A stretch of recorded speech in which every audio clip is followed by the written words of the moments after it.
to the relic. To G or not to G is the question. Y'all know who it is. Y'all know what I do. Always keeping it true. It's the Q. Want to wish everybody out there happy holidays. Hope everybody enjoyed their Christmas and get excited for the brand new year 2022. We are here. I hope everybody was good. I hope everybody stayed safe. So if y'all watching, y'all know this video right here. Y'all know what we're about to do. Y'all saw it on Instagram. You see it everywhere on your social media, the Rap Lab podcast. So this video, I want to talk about the Nas album. I want to talk about magic because that's exactly what it is. It's magic. Yo, we talk about that Shaquille O'Neal, Penny Hardaway, David Copperfield, Houdini, Penn and Teller type magic. You know what I'm saying? So let's talk about it. Let's talk about this album real quick. He surprised everybody with that midnight drop. So first off, let's go with Speechless. Yeah, he left for Speechless on that one. This one, he speaks like a businessman. You know what I mean? This is growth. A lot of y'all people out there used to criticize Nas, talk about how, oh, well, he ain't got that much money. He ain't got no much money like this person or that person. Well, now he got the money. So what y'all gonna do now? Y'all can't use money anymore to discredit Nas. Nas got mad businesses. He got restaurants. He's got his own production company. Like, yo, leave the GOAT, man. Leave the GOAT alone, man. He talks about elevation. You know, you got to elevate yourself. You got to put yourself up to a higher standard. And that's what Nas is doing. He's no longer just that guy on the corner anymore. He's no longer just a dude that's just a rapper. He's a rapper. He's a businessman. He's an owner. He's a creator. Give the man his due. That's what Speechless is about. Next joint up, Meet Joe Black. If y'all never saw that movie, go check that movie. This one right here, I need all y'all to pay attention because all the criticism that Nas gets about he's the worst beat picker, y'all need to stop saying that BS, man. I'm trying not to curse for y'all, but stop saying that nonsense, man. It's the lyricism that makes the beats. If y'all think that the beats is a problem, I don't know what to tell y'all. Rap is about rapping. It's about the lyrics. The producers produce what they do, and it's up to the rappers to bring out the instrumental. Y'all can't tell me that Nas is not lyrical. Y'all can't tell me that Nas doesn't do his job. So in this joint, you know, he talks about, you know, all these so-called rappers out there with the fake jewelry and them stupid outfits and everything like that. And he mentioned the QB chain. That's one of my favorite pieces that I look at, man. That QB chain, y'all remember that? Nas had the big chain with the QB on it. That shit was fire. That chain was fire. And I love at the very end that Soulja Boy clip. Talk about Nas killed hip-hop. You killed hip-hop, Soulja Boy. You did. What kind of contributions did you make in hip-hop? All that you and that. What's that? Yeah, chick, yeah. Shut that off. Over. Done. You out of here. Nobody even talks about your music no more. You're done. You're dead. Shout out to Nas for that. I like the way that he ended that, yo. And you got the song Ugly. Hey, man. It's getting bad out here. You know, a lot of rappers are dying very, very, very young. You know, I don't have to list any names. Y'all can look at it and see for yourselves that how crazy it is. And it's an ugly world we live in, y'all. Besides the pandemic going on, I hope everybody's keeping safe. You got people out there that betray you. You got people that were supposed to be your friends, people that, you know, thought that had love for you. They do you dirty. They treat you ugly. And that's what Nas is talking about. And I want to give him props too, man, for mentioning Shanae. You know what I'm saying? Shanae Ugly. Shout out to Martin, one of the crazy characters. He also mentioned he talked about, you know, King's Disease 3. That's coming. Yo, Hit Boy got Nas locked in that studio. Shout out to Hit Boy. Because as a Nas fan, and I've had talks with people, you know, he's like, yo, when that new Nas album coming out? Yo, when that new Nas record coming out? Yo, how come Nas ain't coming out with new, you know, with no new songs? Well, now he's giving us our money's worth. You know what I mean? He got a Grammy, and King's Disease 2 is nominated for a Grammy. He could get another one. And, you know, let's see what happens when King's Disease 3 drop, you know? So this right here is just a little teaser, a little appetizer for everybody to satisfy his fan base. So I love it. You know, he mentioned Marvin Gaye. He mentioned Young Dolph. Rest in peace, Young Dolph. And he mentioned Jam Master Jay. Rest in peace, Jam Master Jay, about all the things that happened that led up to them dying. And, it's just a tragedy, man. And I like the way he ended it with the Marlon Wayans, Mr. Ugly. You know what I mean? If y'all remember In Living Color, Mr. Ugly Man, where he imitated Shabba Ranks. If y'all don't know nothing about In Living Color, you need your diapers changed. We can't have this conversation. The next track, 4016. If y'all are real Nas fans, y'all know what these numbers mean. 4016 is his building number from Queensbridge. And you don't have to go to Queensbridge to get the imagery of Queensbridge, because listening to the Queensbridge rappers, they tell you all about their neighborhood and all about their building. I've passed through Queensbridge a few times coming from work.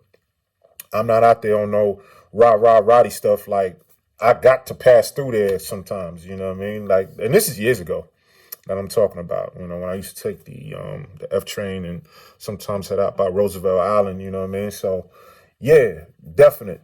Check this joint out, man. It's a powerful message.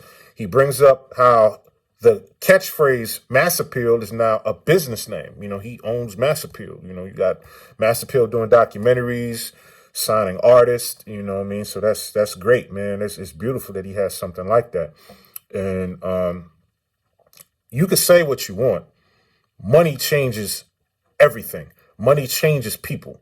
You could be broke one day, and once you get that $1 million, you're different. You know what I mean? People can say whatever they want. When you get some money after being broke and starving, it does change you. And, it's the balance. That's what Nas is trying to teach you.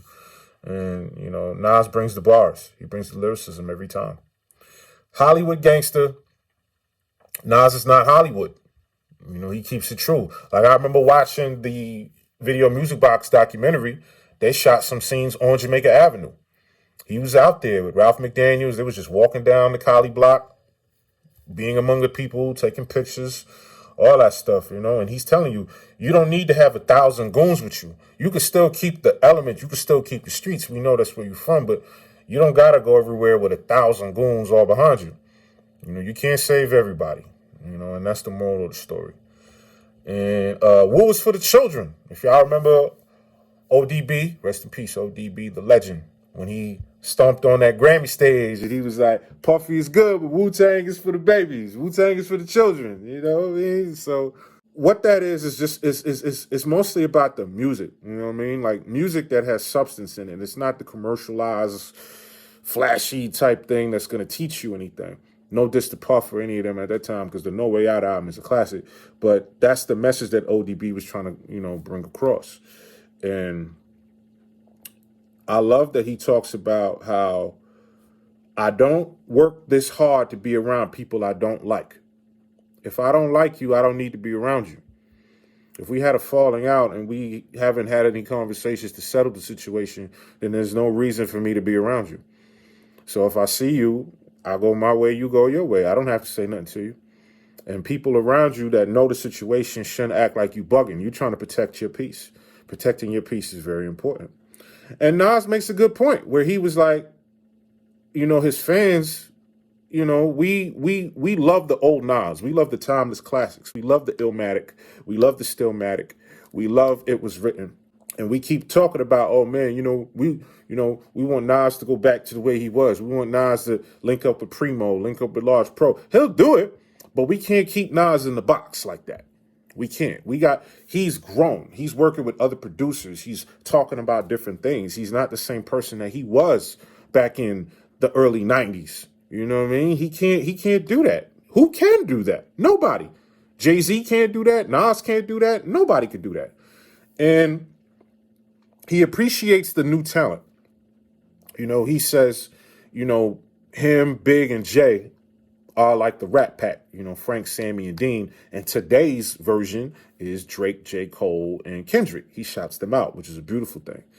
And one thing also, he mentioned that he should have got on that Give Me the Loot remix with Big, at the time. He tells a story about what happened with that. We should have got that record with him and Big. That would have been crazy. And it's all about growth, man. It's all about growth. Wave Guards, y'all wanted a Primo track? Y'all got the Primo track. This is Nas, ASAP, and Primo. Now, I'm not a big ASAP fan.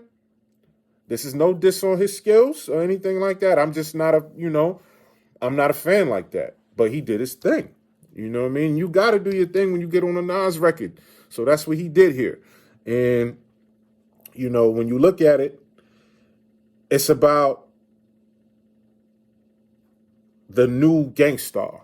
And we love Gangstar. You're a hip-hop fan, you love Gangstar. There is no new Gangstar, but what Nas is saying, him and Hit Boy bring that feel with the producer and the rapper, the DJ and the rapper. You have that classic combination, and that's something, that's an element in hip-hop. That's one of the pillars of hip-hop, the combination of a DJ and a rapper.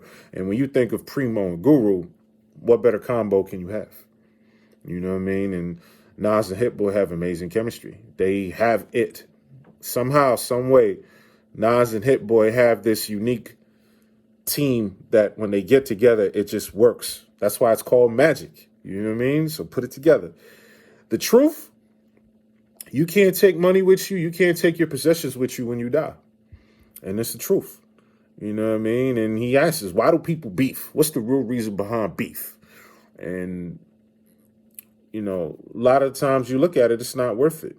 You know what I mean? And he speaks about John Boy Ice. If y'all know the song Second Childhood off Stillmatic, he mentions John Boy Ice. So this one, he tells more about the story of one of the Queensbridge names, one of the legends, John Boy Ice. And, go back, check the records, you're going to hear some names.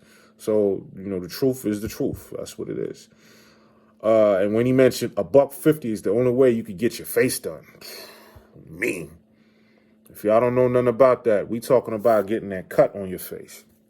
That used to be the thing, you know what I mean? Where if anybody see you, they don't like you, they got that razor blade under their tongue and their mouth, they go cut you. You know what I mean? It was bad, man. You know what I mean? It was bad. Like you see a lot of the OGs with the scars on their face coming, going through stuff like that, man. So this song brings the hood. It brings the streets full circle. And Dedicated, Nas stays in the pocket with this one, man. Like, he's just bouncing on the song. And I love the lines where he talks about Mike Tyson in 88 with the Bengal tiger. He actually bought a white Bengal tiger, if you believe that, in 1988. And he mentions Carlito. If y'all ever saw Carlito's Way, y'all know at the end when Carlito died, he saw a vision of his woman with their baby. And he was at peace with it, you know what I mean? And it's all about karma. He said karma came back, but, there was still peace in the end. And he's like, we don't want the bag. We want the bank. You know what I mean? It's no longer getting that dirty money, man. We want that. We want the supplier, man. It reminds me of what Sam Cooke said. Y'all want the, what did he say in that movie? He was like, y'all want to know, y'all want the pie. I want the recipe. You know what I mean? I want to know how to make it. And that's what it is. So, and he shouted out Smack. Yo, that bugged me out, man. I had to stop the track and rewind it. If y'all don't know Smack, this is battle rap we talking about. URL. Shout out to the URL, Smack, all of them over there, man. Like, Nas watches battle rap. Yo, that's dope. You know what I mean? That's ill if Nas watches battle rap. So that's the recap. That's the wrap up. This is about Nas, the magic, and that's exactly what it is. It's magic. QG rates this AG, and AG is all good. So, like, subscribe, share. You're going to see some more content. If I hear an album out there that's dope, I'll give y'all another review. We're going to upload some more content. Check the channel because we got 2 new videos up there right now by the Rev Barber MC. Shout out to him. He got some good joints up there, man. He got something with, for Christmas. And it's a tribute to MF Doom. And, he got a freestyle up there over a Redman joint. He did his thing. We got all our other interviews up there. Shout out to Mac Phillips, recording artist from New Orleans. Used to be a member of No Limit. We got him up there. We got Alfred Banks up there, one of our homeboys from New Orleans. You know what I mean? We got a whole bunch of stuff up there, man. Y'all gotta look out for that. Y'all gotta check that out. Like, subscribe, share, Rap Lab Podcast. This is QG signing off. welcome to the rap lab. Welcome to the rap lab. Welcome to the rap lab.